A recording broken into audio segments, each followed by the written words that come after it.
Friends, भय किसे नहीं होता। किसी को संपत्ति खोने का भय, तो किसी को परिवार के सदस्य से बिछड़ने का भय। हर इंसान किसी ना किसी चीज से भयभीत रहता है। आखिर क्या है ये भय? आइए इसी बारे में हम चर्चा करेंगे अपने आज के एपिसोड में, जिसका नाम है भय से मुक्ति। और इन्हीं बातों पे प्रकाश डालने के लिए मैं एक बार फिर से स्वागत करती हूँ वर्ल्ड रेनाउंड वैदिक साइंटिस्ट डॉक्टर सत्यनारायण दास का। वैदिक साइंटिस्ट डॉक्टर सत्यनारायण दास हरियाणा के एक गांव के किसान परिवार में जन्मे सत्यनारायण दास ने IIT दिल्ली से सॉफ्टवेयर इंजीनियर की डिग्री हासिल की है। अमेरिका में नौकरी करते हुए आपने ये महसूस किया कि वहाँ लोग धनी होते हुए भी दुखी हैं। उनकी जिंदगी में एक अधूरापन है। दूसरी तरफ आपने भारतीय वैदिक कल्चर की संपूर्णता को देखा, साथ ही भारतीयों को इस संस्कृति को भूलते हुए भी महसूस किया। तब भारत आने के बाद आपने संस्कृत में PhD की एवं गुरु शिष्य परंपरा से वैदिक फिलॉसफी का अध्ययन किया और कई पुस्तकों का लेखन, संपादन एवं अनुवाद भी किया। अब आपकी जिंदगी का यही एक उद्देश्य बन गया कि जीवन से जुड़ी लोगों की उलझने और सवाल जो जवाब के लिए तरस रहे हैं, उन्हें वैदिक और वैज्ञानिक दृष्टिकोण से सुलझाया जाए और घर घर में आनंद पहुंचाया जाए। So friends, let's welcome once again doctor Satyanarayan Das. नमस्कार डॉक्टर साहब, आपका हमारे स्टूडियो में बहुत बहुत स्वागत है। नमस्कार नीरजा जी।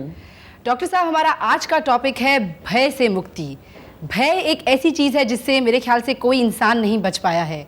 तो आखिर ये भय इंसान को क्यों लगता है? ये बड़ा ही इंटरेस्टिंग प्रश्न आपने पूछा है नीरजा जी। जी, क्योंकि भय सभी को होता है। बिल्कुल। मैं बताऊंगा कि भय का वास्तविक मूल कारण क्या है, कहाँ से भय पैदा होता है, और हमारे शास्त्रों में इसका बहुत ही संक्षेप में उत्तर दिया है। भयम द्वितीयाभिनिवेशः स्याद् ईशादपेतस्य विपर्यो स्मृति। भय होता है हमको जब हम अपने मूल स्वरूप को भूल जाते हैं और अपने शरीर को अपनी आत्मा समझने लगते हैं।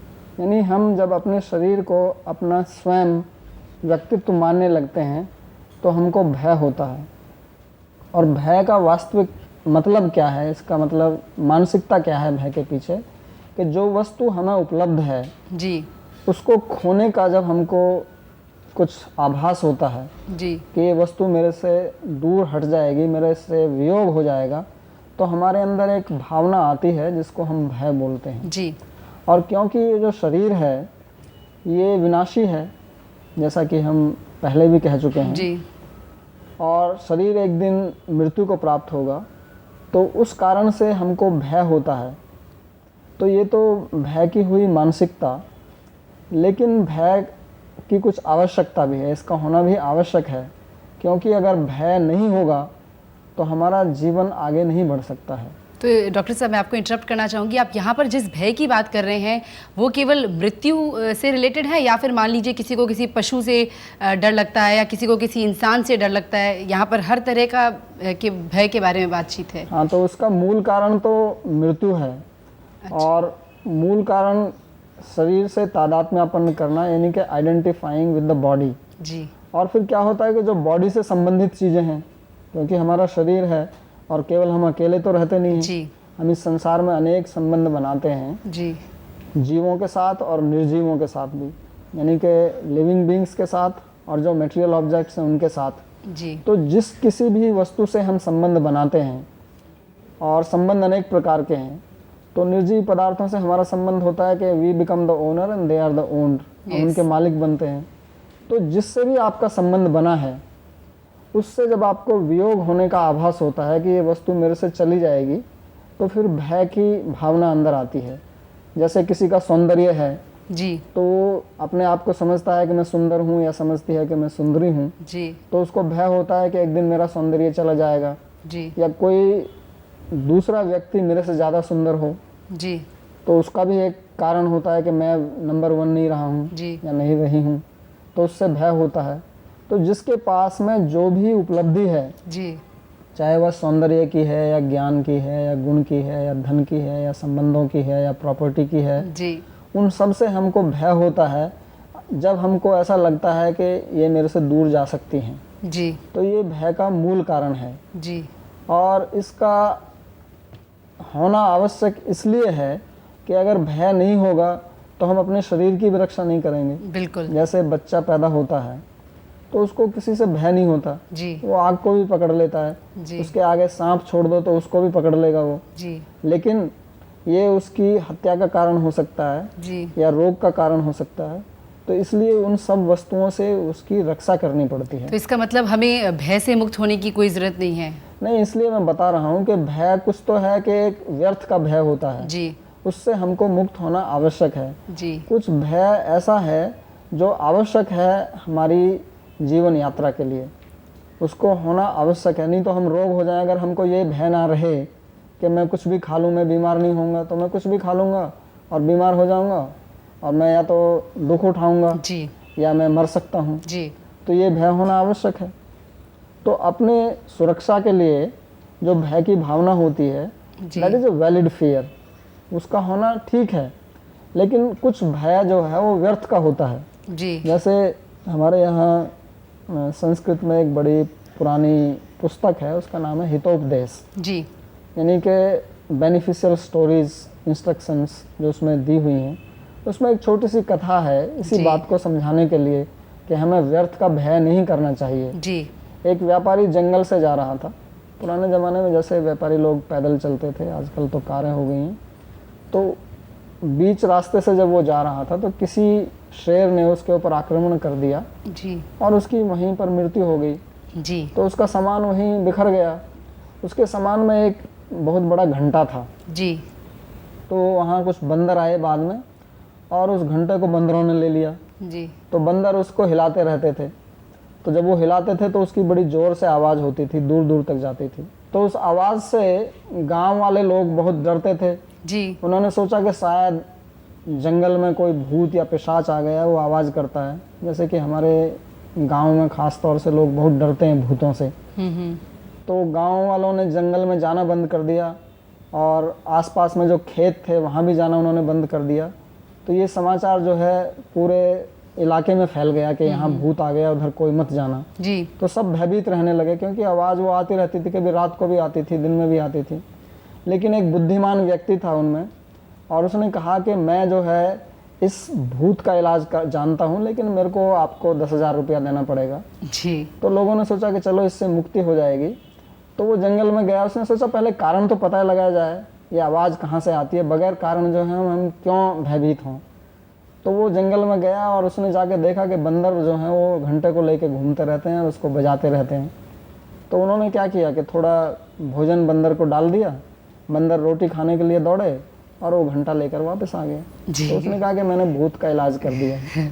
तो ये जो है ये व्यर्थ का भय है। जी तो इस प्रकार के भय से हमें परेशान नहीं होना चाहिए, हमको भय का कारण भी जानना चाहिए। और अगर उस भय का कोई विशेष कारण नहीं है तो क्यों भयभीत हों।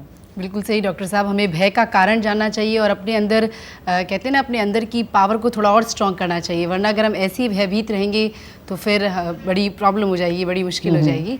तो डॉक्टर साहब, अब हमारा आ गया है लेटर्स और ईमेल्स का टाइम। हमारे पास अलग अलग जगहों से दर्शकों ने बहुत सारे लेटर्स भेजे हैं, बहुत सारे ईमेल्स भेजे हैं और उनकी समस्याएं, उनकी सवाल मैं पहले ईमेल आपके सामने पढ़ना चाहूँगी। ये है राहुल का, देहरादून से। ये लिखते हैं, इनफैक्ट ये तो एक स्टूडेंट हैं स्कूल के। ये लिखते हैं, मैं 8th क्लास में पढ़ता हूँ, मैं अपने एग्ज़ाम्स की तैयारी बहुत ही अच्छी तरह करता हूँ, लेकिन जब एग्ज़ाम पास आने वाले होते हैं तो मुझे घबराहट हो जाती है और मैं पेपर ढंग से नहीं लिख पाता और इसकी वजह से मेरे मार्क्स भी अच्छे नहीं आ पाते। मैं अपने इस अंदर के डर को कैसे दूर करूँ? तो देखिए राहुल बेटे, आपको डरने की कोई आवश्यकता नहीं है।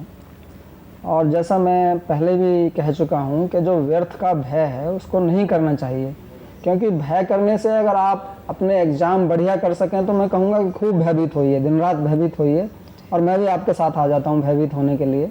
लेकिन भय करने से तो आपको कुछ उपलब्धि होने वाली नहीं है, इससे आपको कोई सहायता मिलने वाली नहीं है। बल्कि उल्टा क्या होता है कि जब आदमी के अंदर भय समा जाता है तो उसका ब्रेन ठीक से काम करना बंद कर देता है, उसका डाइजेशन सिस्टम ख़राब हो जाता है। जो लोग हमेशा भयभीत रहते हैं उनको भूख नहीं लगती है।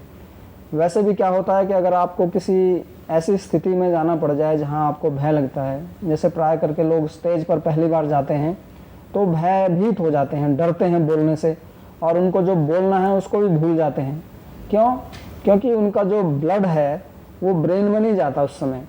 ये इसके पीछे एक बहुत बड़ी साइकोलॉजी है कि मनुष्य जब भय की स्थिति में होता है तो उसका फ्लाइट, या तो वो वहाँ से दौड़े या फाइट, इसको बोलते हैं फाइट एंड फ्लाइट सिंड्रोम। तो ये दो भाव उसके अंदर आते हैं और दोनों के लिए उसको शक्ति चाहिए। अगर उसको फाइट करना है तो भी उसको अपने हाथों में, अपने पैरों में शक्ति चाहिए, और अगर उसको फ्लाइट करना है, वहाँ से दौड़ना है, तो भी उसको शक्ति चाहिए। तो उसकी पूरी एनर्जी जो है उसके ब्रेन से, उसके स्टमक से, उसके पूरे दूसरे अंगों से उसके पैरों में और हाथों में आ जाती है। तो वो फिर सोच नहीं सकता है कुछ भी। अगर उसको स्टेज पर बोलना है तो उसको भूल जाता है, या एग्ज़ाम उसको लिखना है तो उसकी विस्मृति हो जाती है कि इस प्रश्न का क्या उत्तर है। तो ऐसी स्थिति में हमको भय नहीं करना चाहिए, अपने मन को शांत रखना चाहिए। इसके लिए आप थोड़ा प्राणायाम कर सकते हैं। जब ऐसी स्थिति आए तो आप आँख मीच कर थोड़ा डीप ब्रीदिंग कीजिए और अपने वायु को अपने नाक से अंदर आते और जाते हुए देखिए मन से। तो इससे क्या होगा कि आपका मन शांत हो जाएगा और भय से आप उस समय मुक्त हो जाएंगे और अपने फिर कार्य को ठीक प्रकार से कर सकेंगे। अपने एग्ज़ाम जैसे आपको देना है तो उससे भय मत कीजिए। भय करने से क्या होगा? भय से आपको कोई लाभ नहीं है। डॉक्टर साहब, हम इस चर्चा को आगे बढ़ाते हैं, और आपने अभी बीच में कहा था कि हमें कुछ भय रखने चाहिए, कुछ नहीं, तो उस बारे में थोड़ी और बात, थोड़ी प्रकाश डालिए। हमें कैसे पता लगेगा कि कौन से भय हमें रखने चाहिए, कौन से नहीं? नहीं, आपको भय रखना नहीं है। ऐसा नहीं है कि भय कोई वस्तु है और उसको आपको अलमारी में रखना है जी। या अपनी सेफ में रखना है। वो तो भय स्वयं ही होता है अंदर से। This is a nature's arrangement जी। कि जैसे अपनी सुरक्षा के लिए आपको भय स्वयं ही लगता है। जी। ऐसा नहीं है कि उसको कहीं आपको प्रोटेक्ट करके रखना है। जी। लेकिन जब भय आए तो उस समय आपको थोड़ा एनालिसिस करना है कि ये भय जो है मेरी अपनी सुरक्षा के लिए है या ये यूजलेस है, व्यर्थ का भय है, और फिर आपको एक्शन लेना उस पर। क्योंकि भय का दूसरा मैं एक और बताता हूँ जो यूज है कि संसार में जैसे डिसिप्लिन है जी, तो ये भी प्राय भय से ही होता है। जो पुलिस डिपार्टमेंट है या गवर्नमेंट है या एग्जीक्यूशन जो किया वहाँ जाता पर है, भय की जरूरत है। तो वहाँ भय की आवश्यकता है। अगर लोगों में भय ना हो बिल्कुल भी तो कोई डिसिप्लिन ही नहीं रहेगा। जी। तो वो भय जो है वो यूजफुल है जी। और उससे हमें चिंता करने की ज़रूरत नहीं है कि ये भय क्यों है, उसका एक पर्पज़ है। लेकिन जो व्यर्थ का भय आते हैं, मैं अभी इस समर में ज्यूरिख स्विट्ज़रलैंड में था, तो जो मेरे होस्ट थे प्रवीण अग्रवाल, तो उनको एक ऐसा ही भय था। उनको एक मन में ये बैठ गया कि किसी उनके रिलेटिव ने, उनके मामा ने उनके ऊपर तंत्र कर दिया है। क्योंकि हमारे भारत में तंत्र मंत्र ये बहुत चलता है जी। और इससे हमेशा वो चिंतित रहते हैं। उनको कुछ भी हो जाए, उनको अगर थोड़ा पेट में दर्द होने लगे या गाड़ी से जा रहे हैं, थोड़ा कहीं एक्सीडेंट हो जाए, तो वो सोचते हैं कि उनके तंत्र का प्रभाव है जी। तो इससे वो बड़े परेशान थे। तो ये व्यर्थ का भय है क्योंकि ऐसा कोई तंत्र वंत्र है नहीं उनके ऊपर। तो मैंने उनको थोड़ा समझाया और उनकी मन शांति के लिए मैंने उनको कुछ मंत्र बताया कि इस मंत्र का आप जप कीजिए तो आपके ऊपर किसी तंत्र का कोई प्रभाव नहीं होगा, और अब वो इस भय से मुक्त हैं। तो चलिए डॉक्टर साहब, साहब के जो भय हैं जी, वो व्यर्थ के भय हैं जी, वो हमें नहीं करने चाहिए। तो चलिए डॉक्टर साहब, हम लेते हैं अपना अगला पत्र, और ये पत्र आया है मुंबई से। शिल्पा जी लिखती हैं कि मैं 17 वर्ष की हूँ और मेरी हेल्थ ठीक नहीं रहती। मुझे हमेशा मृत्यु का भय लगा रहता है। ऐसा लगता है कि अब मैं ज़्यादा टाइम के लिए नहीं हूँ। क्या मेरा ये सोचना गलत है? हाँ, देखिए शिल्पा जी, ये जो मृत्यु का भय है ये तो मूल भय है जैसा मैंने पहले कहा, और इसका कोई इलाज संसार में नहीं है। इलाज इसका केवल यही है कि आप अपने आप को समझिए कि आप शरीर से भिन्न हैं। जब तक ये दिमाग में आपके नहीं आएगा, कम से कम थ्योरेटिकली आपको ये समझना पड़ेगा कि आप शरीर से अलग हैं, आपकी आत्मा अलग है, शरीर अलग है, और आत्मा की कभी मृत्यु नहीं होती है, केवल शरीर की मृत्यु होती है। जब आत्मा शरीर को छोड़ देती है तो उसको हम मृत्यु कहते हैं। तो उससे भय करने की कोई आवश्यकता नहीं है क्योंकि हमारी तो मृत्यु कभी होती नहीं है, हमको दूसरा जन्म मिलता है। जैसे हमारे कपड़े अगर पुराने हो जाएं और फिर हमको कोई नई ड्रेस ला के दे तो हम रोते थोड़ी हैं कि मेरी पुरानी ड्रेस का क्या होगा, मेरे को छोड़नी पड़ेगी और अब नई पहननी पड़ेगी। हमको तो प्रसन्नता होती है। तो इसलिए जो मृत्यु होती है it is just a change of dress. हमारी जो पुरानी यूजलेस ड्रेस है उसके स्थान पर हमको एक नई फ्रेश ड्रेस मिलती है, तो उसके लिए हमें भय क्यों करना है? हमें तो प्रसन्न होना चाहिए कि हमारी जो ड्रेस है, हमारी जो शरीर है, हमको एक नया शरीर मिलने जा रहा है और उसके लिए हमें तैयारी करनी चाहिए। तो डॉक्टर साहब, अब हमारे दर्शकों को कुछ सिंपल सी टिप्स दीजिए कि वो इस भय से मुक्त होने के लिए क्या कर सकते हैं। जैसे भय तो स्वाभाविक है आपने कहा है, लेकिन अब इससे मुक्त होने के लिए क्या कर सकते हैं? इससे मुक्त होने का जो सिंपल तरीका है वो अपने आप को जानना कि मैं शरीर नहीं हूँ, मैं आत्मा हूँ। रोज़ रात को जब आप अपने बिस्तर में लेटें तो थोड़ा मेडिटेशन करें अपने शरीर के ऊपर। देखें कि आपके पैर, हाथ और दूसरे जो बॉडी के लिम्स हैं वो आप नहीं हैं, आप उनसे भिन्न हैं। और जब आप सोचेंगे कि मैं इस शरीर से भिन्न हूँ तो आपको भय नहीं लगेगा, क्योंकि आप समझेंगे कि मैं ये शरीर नहीं हूँ और शरीर को अगर कुछ होता है तो वो मेरे को नहीं होता है। तो इस प्रकार का जब आप रोज़ थोड़ा ध्यान करेंगे, मेडिटेशन करेंगे, तो आप भय से मुक्त हो जाएंगे। और ये जो बच्चों में खासकर भय देखा जाता है, चाहे वो किसी भी चीज़ से डरते हैं, उसको कैसे कम किया जा सकता है, या फिर वो स्वाभाविक ही है?